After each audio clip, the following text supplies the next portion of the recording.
এই আখালায় কুস্তির ময়দান এমন কোনো মায়ের লাল কি আছে যে এই শেরনিকে হারাতে পারে? যদি কেউ হারিয়ে দেয় তবে সে 1 কোটি টাকা পুরস্কার পাবে। আমি লড়ব এই শেরনির সাথে। তুই লড়বি এর সাথে? ঠিক আছে, যদি তুই একে হারিয়ে দিস তবে 1 কোটি টাকা তোর। গ্রামের আখালায় আজ এক অন্যরকম পরিবেশ ছিল। চারদিকে ভিড়, ঢোলের আওয়াজ, মানুষজন চিৎকার করছিল। আর আখালার মাঝখানে দাঁড়িয়েছিল এক মহিলা কুস্তিগির, লম্বা চওড়া, বিশাল শরীর, চোখে রাগ আর মুখে এমন আত্মবিশ্বাস যেন সামনে যেই আসুক সে চুরমার হয়ে যাবে। তার নাম ছিল শেরনি।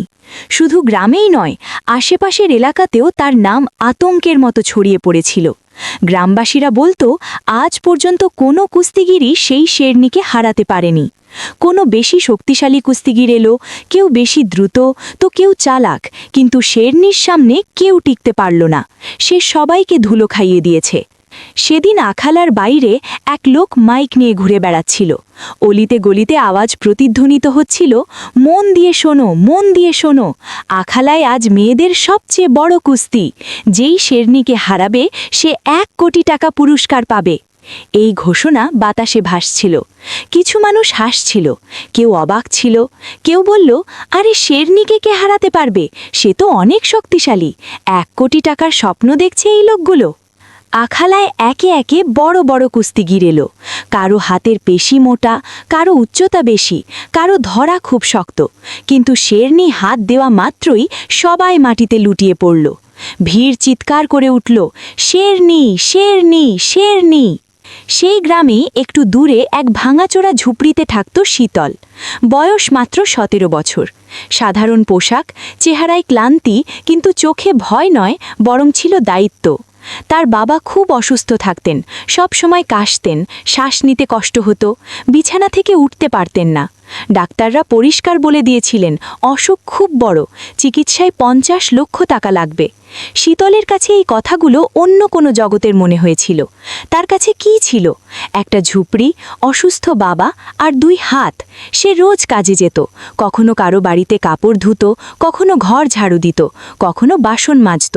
যে সামান্য টাকা পেত তা দিয়েই ওষুধ আসত, তা দিয়েই সংসার চলত। রোজকার মতো আজও শীতল কাজ করছিল।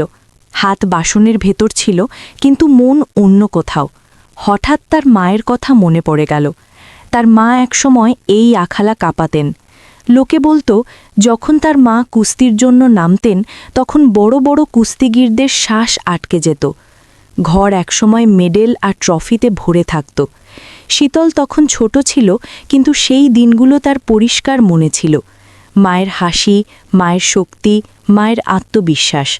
তারপর সেই দিনটির কথা মনে পড়ল যা সব কিছু বদলে দিয়েছিল। একদিন মোকাবিলা চলছিল। সামনের কুস্তিগির খুব অহংকারী ছিল। হেরে যাচ্ছে দেখে সে ধোঁকা দিয়ে শীতলের মায়ের মাথায় সজোরে আঘাত করল। তিনি সেখানেই আখালায় লুটিয়ে পড়লেন, ব্যথায় চিৎকার করছিলেন। তাকে সরাসরি হাসপাতালে নেওয়া হলো। ডাক্তাররা বললেন ওনার মস্তিষ্কে খুব গভীর চোট লেগেছে, হয়তো উনি আর কখনো উঠতে পারবেন না। আমরা আমাদের সাধ্যমতো চেষ্টা করব। শীতলের বাবা সব রকম চেষ্টা করেছিলেন। ঘরের আসবাবপত্র বিক্রি করে দিলেন, যা ছিল সব শেষ হয়ে গেল। কিন্তু ভাগ্যে অন্য কিছুই লেখা ছিল। মা বাঁচতে পারলেন না এবং মারা গেলেন। তারপর বাবাও ভেঙে পড়লেন। স্ত্রীর শোক তাকে শেষ করে দিয়েছিল। অসুস্থতা তাকে জাপটে ধরেছিল এবং তখন থেকে শীতল একাই লড়ছিল। ঠিক সেই সময় বাইরে আবার সেই আওয়াজ এলো, যে শেরনিকে হারাবে সে 1 কোটি টাকা পুরস্কার পাবে। শীতলের বুক ধক করে উঠল। 1 কোটি টাকা? তার মাথায় শুধু একটিই ছবি ছিল, হাসপাতালের বিছানায় অসুস্থ বাবা কাশিতে ছটফট করছেন। সে কাজ ছেড়ে দিল, বাসন সেখানেই রেখে দিল এবং বাইরের দিকে তাকাতে লাগল। বাইরে আবার সেই লোক গলিতে গলিতে মাইক নিয়ে ঘুরছে। শীতল সেদিন রাতে ঘুমাতে পারল না। সে ভাবছিল যদি আমি এই লড়াই জিতে যাই তবে বাবার চিকিৎসা হতে পারে। পরের দিন শীতল আখালায় পৌঁছল। প্রচণ্ড ভিড় ছিল। শেরনি ততক্ষণে অন্য কাউকে আছাড় দিয়েছে। মাইকে ঘোষক চিৎকার করল, এই আখালায় কি এমন কোনো মায়ের লাল আছে যে শেরনিকে হারাতে পারে? যদি কেউ হারায় তবে তাকে 1 কোটি টাকা পুরস্কার দেওয়া হবে। তখনই পেছন থেকে এক ক্ষীণ আওয়াজ এলো, আমি লড়ব এই শেরনির সাথে। সবাই পেছনে তাকালো। একটা রোগা পাতলা মেয়ে দাঁড়িয়ে আছে। মহিলারা হাসতে শুরু করল। কেউ বলল, এ তো নিজেই উড়ে যাবে। শীতল কারো দিকে তাকালো না। তার চোখে শুধু তার বাবা ছিলেন, অসুস্থ, দুর্বল, কাশি দিচ্ছেন। ঘোষক বলল, ঠিক আছে, যদি তুই জিতে যাস তবে 1 কোটি টাকা তোর। আখালা শান্ত হয়ে গেল। শেরনি শীতলকে ওপর থেকে নিচ পর্যন্ত দেখল এবং তার ঠোঁটে এক চিলতে হাসি ফুটে উঠল। সে বলল, এ লড়বে আমার সাথে। লড়াই শুরু হতে যাচ্ছিল। আখালায় পিন পতন নীরবতা। যে ভিড় এতক্ষণ হাসছিল তারা এখন চুপ। সবার নজর শেরনি আর শীতলের দিকে। শেরনি তার ঘাড় ভোড়ালো, কাঁধ ঝাঁকালো আর মাটিতে পা মারল। তার শরীর লোহার মতো লাগছিল। প্রতিটি শ্বাসের সাথে তার শক্তি প্রকাশ পাচ্ছিল। শীতল সামনে দাঁড়িয়েছিল। রোগা অবশ্যই ছিল, কিন্তু তার চোখে ভয় ছিল না। সে মাটি তুলে কপালে ছোঁয়ালো, ঠিক যেমনটা তার মা করতেন। শেরনি হেসে বলল, খুকি, এখনও সুযোগ আছে, পালিয়ে যা। এই আখালা কোনো খেলা নয়। শীতল ধীরে জবাব দিল, আমার জন্য এটা খেলা নয়, আমার বাধ্যবাধকতা। ঘোষক হাত তুলল। লড়াই শুরু হতে যাচ্ছে। সবাই নিজের নিঃশ্বাস বন্ধ করে বসে পড়ুন। 1, 2, 3। ঘোষক 3 গোনার সাথে সাথেই পরের মুহূর্তে শেরনি ঝাঁপিয়ে পড়ল। তার ধরা ছিল বিদ্যুতের মতো। শীতল সামলে ওঠার সুযোগই পেল না। শেরনি তাকে জাপটে ধরে মাটিতে আছাড় দিল। ভিড় থেকে আওয়াজ এলো, খেলা শেষ, আর উঠতে পারবে না। বলেছিলাম না, লড়িস না। ভিতলের পিঠ মাটিতে আছাড় খেল। দম বন্ধ হয়ে এলো। সারা শরীরে ব্যথা ছড়িয়ে পড়ল। শেরনি ওপরে দাঁড়িয়ে হাসছিল। দেখলে, বলেছিলাম না, পালিয়ে যা, এটা বাচ্চাদের খেলা নয়। কিন্তু শীতল হার মানল না। সে ধীরে ধীরে উঠল। তার কানে মায়ের আওয়াজ প্রতিধ্বনিত হল, প্রথম চোটে ভয় পেয়ে যাস না মা, বড় কুস্তিগির শক্তি দিয়ে যেতে কিন্তু চালাকির কাছে হেরে যায়। শেরনি আবার ঝাঁপিয়ে পড়ল। এবার শীতল সরাসরি সামনে থেকে টক্কর নিল না। শেরনি যেই আক্রমণ করল, সে আলতো করে পাশে সরে গেল। শেরনির আক্রমণ খালি গেল। ভিড়ের মধ্যে গুঞ্জন শুরু হলো, এটা কিভাবে হলো? শেরনির রাগ বেড়ে গেল। সে সজোরে শীতলকে ধাক্কা দিল। শীতল আবার মাটিতে পড়ল, কিন্তু এবার সে শেরনির পা ধরে ফেলল। এক মুহূর্তের জন্য শেরনির ভারসাম্য বিগড়ে গেল। শেরনি পা ছাড়িয়ে নিল এবং শীতলকে টেনে হিঁচড়ে নিয়ে গেল। ধুলো উঠতে লাগল। শীতলের শরীর ব্যথায় নীল হয়ে গিয়েছিল, কিন্তু তার মাথায় অন্য কিছুই চলছিল। তার সেই দিনের কথা মনে পড়ল, যখন তার মা তাকে শেখাতেন, যদি সামনের জন ভারী হয় তবে তার নিঃশ্বাসের দিকে নজর দাও। সে যখন ক্লান্ত হয়ে পড়বে তখনই আঘাত করবে। শেরনি হাঁপাচ্ছিল। তাতে শক্তি অনেক ছিল, কিন্তু এটা অভ্যেসের জয় ছিল। সে ভাবছিল, এই মেয়েটা 2 মিনিটও টিকবে না। শীতল বারবার পড়ে যাচ্ছিল, কিন্তু প্রতিবারই কোনো না কোনোভাবে বেঁচে ফিরছিল। ভিড় এখন আর হাসছে না, বরং শান্ত হয়ে গেছে। মানুষ এখন ফিসফিস করতে লাগল, এই মেয়েটা টিকে আছে কিভাবে? শেরনি এবার তার পুরো শক্তি লাগালো। সে শীতলকে তুলে ধরার চেষ্টা করল। শীতল ঠিক সেই মুহূর্তে শেরনির কোমরে হাত দিল এবং নিজের পুরো শরীর নিচু করে দিল। শেরনি অবাক হয়ে গেল। সে এত পাতলা মেয়ের কাছ থেকে এটা আশা করেনি। দুজনেই মাটিতে গড়াগড়ি খেতে লাগল। মাটি, ঘাম, নিঃশ্বাসের শব্দ। শীতলের মুখ লাল হয়ে গিয়েছিল। চোখে জল ছিল, কিন্তু তা ব্যথার ছিল না। তার বাবার কথা মনে পড়ছিল, অসুস্থ, দুর্বল, কাশি দিচ্ছেন। শীতলের ঠোঁট নড়ছিল, কিন্তু কোনো আওয়াজ বেরোচ্ছিল না। শেরনি আবার শক্তি প্রয়োগ করল এবং শীতলকে চাপ দিতে লাগল। তার ওজন অনেক ছিল। শীতলের বুক পিষে যাচ্ছিল, শ্বাস নেওয়া কঠিন হয়ে পড়েছিল। ভিড় থেকে কেউ বলল, এবার শেষ, এবার শেষ, এ আর বাঁচবে না। শীতলের চোখের সামনে অন্ধকার ঘনিয়ে আসতে লাগল, কিন্তু সেই অন্ধকারের মধ্যেই সে তার মায়ের মুখ দেখতে পেল। মা বলছেন, যদি শ্বাস আটকে আসে তবে শেষ শক্তিটুকু জমিয়ে রাখ। শীতল তার পুরো শক্তি এক জায়গায় জড়ো করল। শেরনির ধরা একটু আলগা হতেই শীতল তার পা মুড়ে এক ঝটকায় শেরনিকে উল্টে দিল। এবার শেরনি নিচে ছিল। আখালা গর্জে উঠল। শেরনি নিজের চোখকে বিশ্বাস করতে পারছিল না। সে আজ পর্যন্ত কাউকে নিজের ওপর চেপে বসতে দেখেনি। সে রাগে উঠে দাঁড়ালো। তার চোখ লাল ছিল। এখন এটা শুধু লড়াই ছিল না, এটা ছিল অহংকারের লড়াই। শেরনি তার কৌশল বদলে ফেলল। এখন সে সতর্ক ছিল। শীতলও বুঝে গিয়েছিল, এই লড়াই দীর্ঘ হতে চলেছে।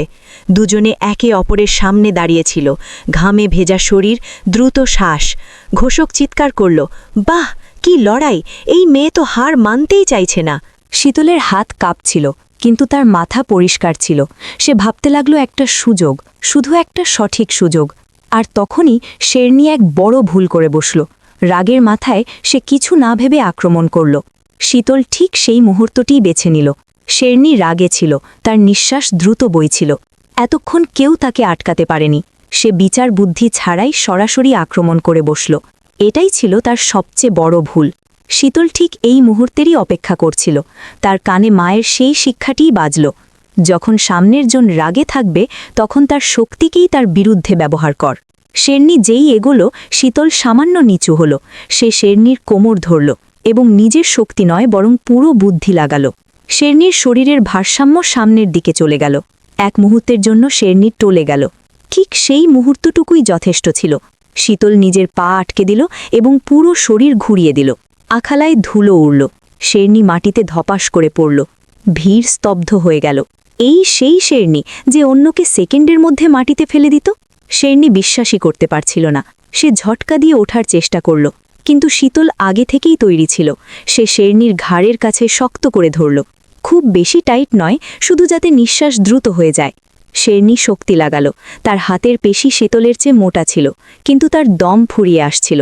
শীতলের হাত কাঁপছিল, তার পুরো শরীর ব্যথায় চিৎকার করছিল, কিন্তু সে থামল না। তার চোখের সামনে ছিল তার মা, আখালা, ট্রফিগুলো আর সেই শেষ দিনটা। শেরনি হঠাৎ এক ঝটকা মারল এবং শীতলকে দূরে ছুড়ে দিল। শীতল শূন্যে ঘুরে পিঠের ওপর পড়ল। ব্যথা এমন ছিল যে চোখ দিয়ে জল বেরিয়ে এলো। ভিড় থেকে আওয়াজ এলো, এখন আর উঠতে পারবে না। শীতল শুয়ে থাকল। তার শ্বাস প্রশ্বাস এলোমেলো হয়ে গিয়েছিল। তার বাবার কাশির কথা মনে পড়ল। রাতে ঘুম ভেঙে যাওয়া, ওষুধের টাকার দুশ্চিন্তা। সে দাঁত কিরমির করল এবং ফের উঠে দাঁড়াল। আখালায় তালি বাজতে লাগল। শেরনির চোখে এখন আর উপহাস ছিল না, বরং ভয় ছিল। সে নিচু স্বরে বলল, তুই সহজ নোস। শীতল কিছু বলল না। সে শুধু মাটি তুলে আবার কপালে ছোঁয়াল। দুজনে আবার ভিড়ল। এবার শেরনি সাবধানে খেলছিল। সে বারবার ভর দিচ্ছিল, শীতলকে নিচে চেপে ধরার চেষ্টা করছিল। শীতল বুঝে গেল, যদি এটা শক্তির লড়াই হয় তবে সে হেরে যাবে। সে তার চাল বদলাল। সে বারবার পিছিয়ে যেতে লাগল। শেরনি এগোতে থাকল। মানুষের মনে হলো শীতল ক্লান্ত হয়ে গেছে, কিন্তু আসলে সে শেরনিকে আরও ক্লান্ত করছিল। শেরনির শ্বাস আরও ভারী হতে লাগল। তার কদম ধীর হয়ে এলো। শীতল হুট করে কাছে গিয়ে শেরনির হাত ধরে ফেলল এবং তাকে নিজের দিকে টেনে নিল। শেরনি নিজেকে সামলাতে পারল না। শীতল তৎক্ষণাৎ পেছন থেকে পা জড়িয়ে ধরল এবং তাকে নিচে ফেলার চেষ্টা করল।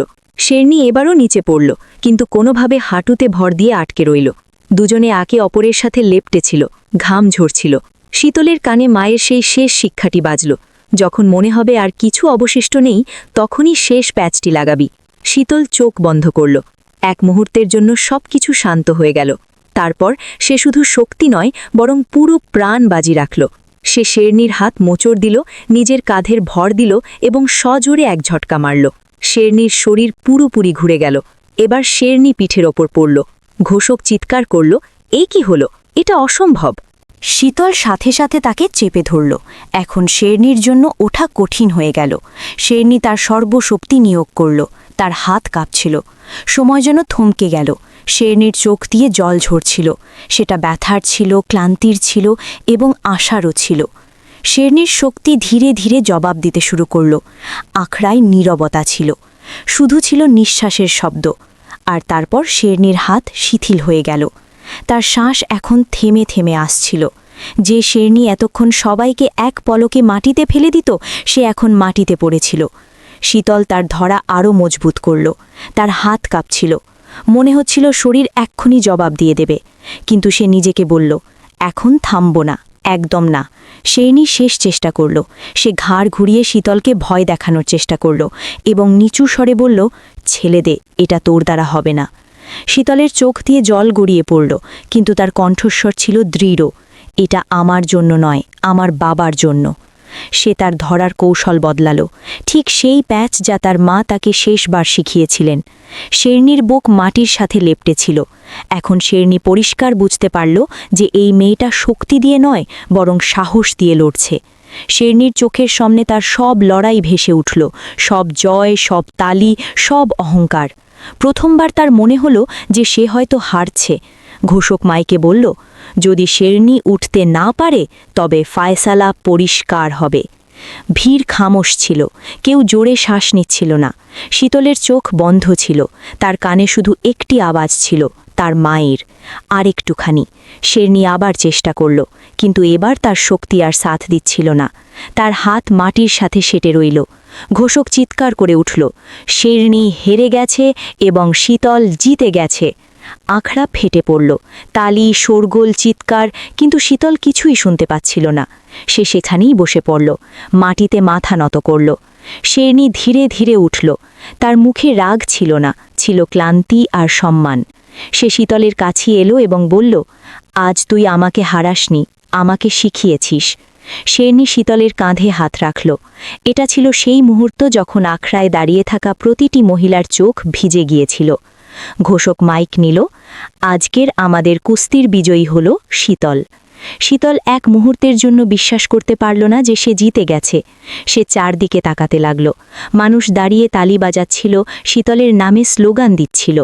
তারপর তার সামনে এক বিশাল ব্যাগ রাখা হলো। ঘোষক বলল, এই নাও, 1 কোটি টাকার পুরস্কার, আর এটা এখন শীতলের। শীতলের হাত কাঁপছিল। সে টাকার দিকে তাকালো না, তার শুধু হাসপাতালের রাস্তা দেখা যাচ্ছিল। সে ব্যাগ তুলল এবং কাউকে কিছু না বলে ভিড়ের মাঝখান দিয়ে বেরিয়ে গেল। তার পা দ্রুত চলছিল, বুক ধরফর করছিল। তার চোখে ছিল শুধু একটিই মুখ, তার বাবার। শীতলের পা থামল না। আখাড়ার মাটি তখনও তার পায়ে লেগেছিল, কাপড় ঘামে ভেজা ছিল, কিন্তু সে একবারও পেছনে ফিরে তাকালো না। তার হাতে ছিল সেই ব্যাগ যা তার জীবন বদলে দিতে পারত। তার মাথায় শুধু একটা আওয়াজ ছিল, যদি দেরি হয়ে যায়।